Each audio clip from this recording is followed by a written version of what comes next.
जीतू मुंडा case में हुआ ये कि सबसे पहले जीतू ने अपनी मरी हुई बहन का कंकाल यानी कि अस्थि अवशेष कब्रिस्तान से खोदकर निकाला, उसे सफेद बोरे में डाला, कंधे पर उठाकर तेज धूप में लगभग 3 किलोमीटर पैदल चलकर बैंक तक ले गया। और ऐसा उसने इसलिए किया क्योंकि उसके पास मृत्यु प्रमाण पत्र नहीं था, लेकिन उसे अपनी बहन के नाम पर बैंक में जमा 19,300 निकलवाने थे। असल में हुआ ये था कि ओडिशा के क्यमझर जिले में 55 वर्षीय आदिवासी व्यक्ति जीतू मुंडा रहता है। जीतू की बहन काकरा मुंडा की 2 महीने पहले ही मृत्यु हो गई थी। उसके पति और इकलौते बच्चे की भी मृत्यु पहले ही हो चुकी थी, इसलिए जीतू ही उसका आखिरी जीवित रिश्तेदार बचा था। बहन के नाम पर जमा 19,300 निकलवाने के लिए जीतू पहले भी कई बार बैंक गया था, लेकिन बैंक वाले कह रहे थे कि या तो खाता धारक स्वयं आए जो कि मर चुकी है, या फिर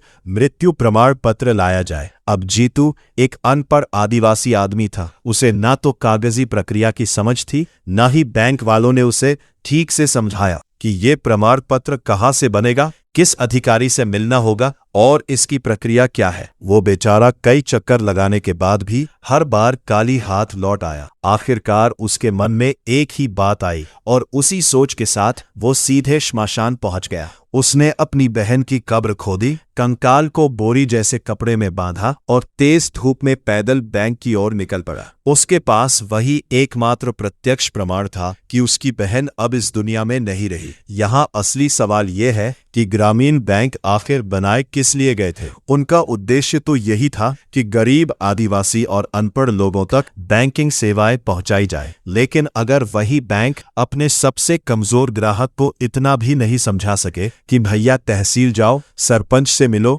ये कागज बनवा लो, तो फिर उस संस्था का उद्देश्य ही विफल हो जाता है।